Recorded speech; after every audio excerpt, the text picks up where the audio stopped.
અત્યારે વડાપ્રધાન મોદી એમનો અભિપ્રાય આપી રહ્યા છે બજેટને લઈને, તેને સાંભળીશું।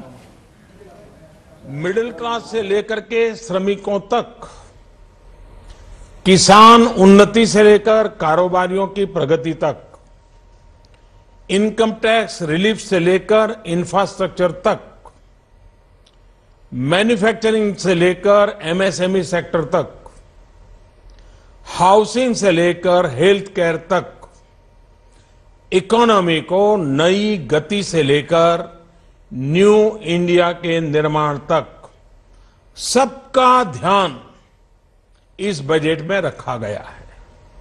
साथियों, हमारी सरकार की योजनाओं ने देश के हर व्यक्ति के जीवन पर सकारात्मक प्रभाव डाला है। आयुष्मान भारत योजना का लाभ 50 करोड़ गरीबों को मिलना सुनिश्चित हुआ है। प्रधानमंत्री जीवन ज्योति योजना और सुरक्षा बीमा योजना का लाभ 21 करोड़ गरीबों को मिल रहा है। स्वच्छ भारत मिशन का लाभ 9 करोड़ से ज्यादा परिवारों को हुआ है।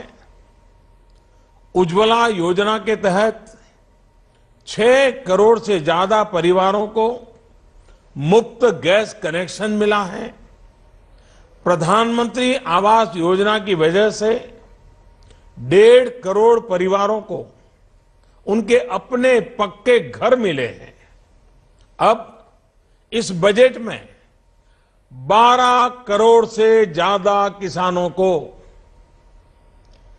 3 करोड़ से ज्यादा मध्यम वर्ग के टैक्स पेयर परिवारों को और 30-40 करोड़ श्रमिकों को सीधा लाभ मिलना तय हुआ है।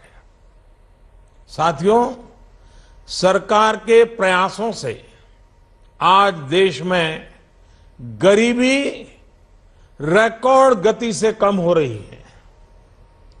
लाखों करोड़ों लोग गरीबी को परास्त करके नियो मिडिल क्लास में प्रवेश कर रहे हैं। देश का ये बहुत बड़ा वर्ग आज अपने सपने साकार करने में और साथ साथ देश के विकास को गति देने में जुटा हुआ है। ऐसे समय में इस बढ़ते मिडिल क्लास की आशा आकांक्षाओं को, कुछ कर दिखाने के जज्बे को हौसला मिले, उसको सपोर्ट मिले, इसके लिए सरकार ने अपनी प्रतिबद्धता दिखाई है। मैं देश के middle class, salaried middle class को इनकम टैक्स दरों में मिली छूट के लिए बहुत बहुत बधाई देता हूं। ये मध्यम वर्ग और उच्च मध्यम वर्ग की वार्ता ही है, उनकी ईमानदारी ही है, कानून को मानकर चलने की उनकी प्रतिबद्धता ही है, जिसकी वजह से देश को टैक्स मिलता है, देश की योजनाएं बनती हैं, गरीब का कल्याण होता है। बरसों से ये मांग रही है कि 5 लाख रुपए तक की आय को इनकम टैक्स से मुक्त घोषित किया जाए। इतने वर्षों से की जा रही इस मांग को पूरा करने का काम हमारी सरकार ने किया है। साथियों, किसानों के लिए समय समय पर अलग अलग योजनाएं अलग अलग सरकारों ने बनाई हैं, लेकिन ऊपरी सतह के 2-3 करोड़ किसानों से ज्यादा किसान इन योजनाओं के दायरे में आए ही नहीं। अब प्रधानमंत्री किसान सम्मान निधि, यानी जिसे पीएम किसान योजना कहा जा रहा है, उसका लाभ 12 करोड़ से ज्यादा उन किसानों को मिलेगा जिनके पास 5 एकड़ से या 5 एकड़ से कम भूमि है।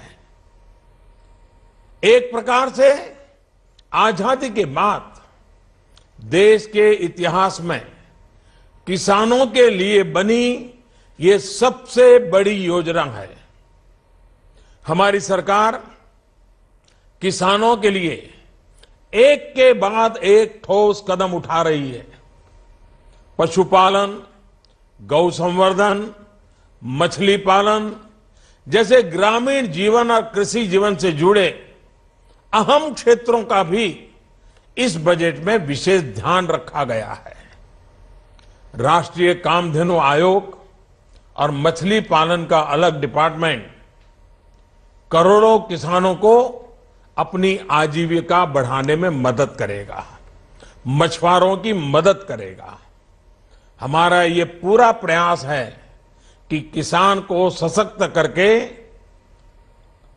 उसे वो साधन दें, संसाधन दें, जिससे वो अपनी आय दोगुनी कर सके। आज के निर्णयों से इस मिशन को और तेजी मिलेगी। साथियों, आज भारत में अनेक क्षेत्रों में विकास हो रहा है।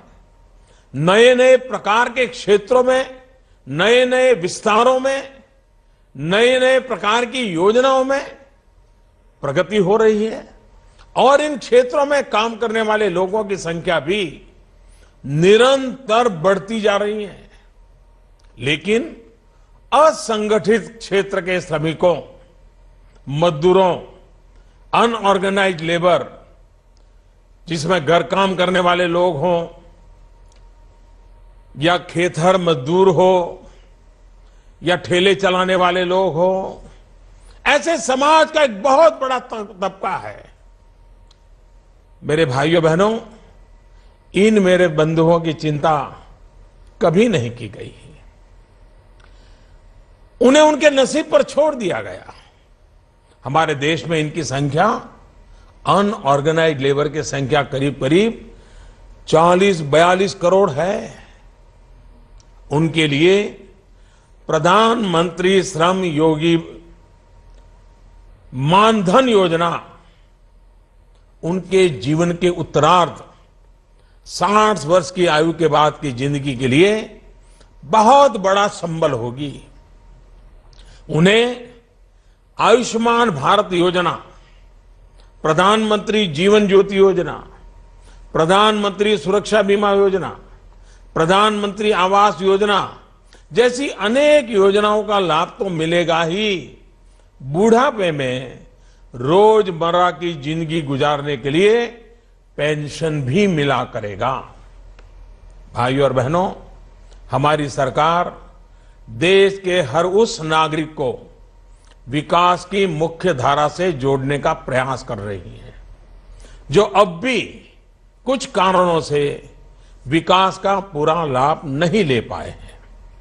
समाज की आखिरी पंक्ति में खड़े व्यक्ति तक पहुंचने के इस प्रयास में सरकार ने गुमंतु समुदायों जैसे मदारी हैं, सपेरा हैं, बंजारा है, गाड़िया लुहार है आदि के लिए एक वेलफेयर बोर्ड बनाने का भी फैसला किया है। मुझे उम्मीद है कि सही पहचान होने के बाद सरकार के विकास कार्यों का लाभ इन समुदायों को और तेजी से मिलेगा।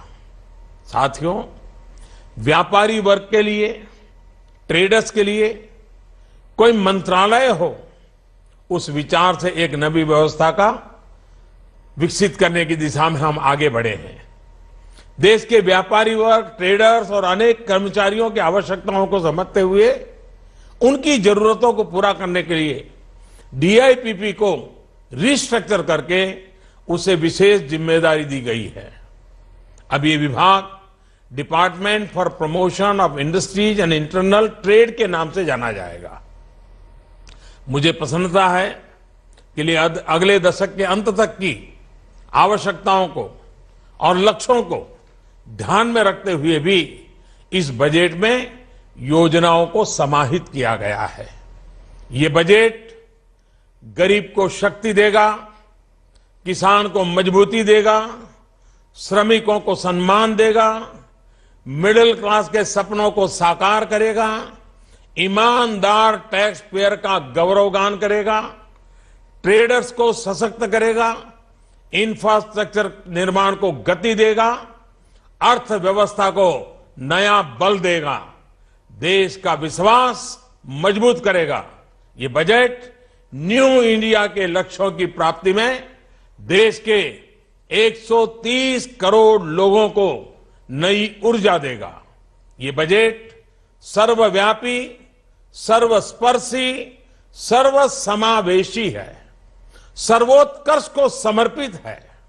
मैं एक बार फिर हमारे मित्र अरुण जी को और पीयूष जी को और उनकी टीम को इस उत्तम बजट के लिए बहुत बहुत बधाई देता हूं। धन्यवाद।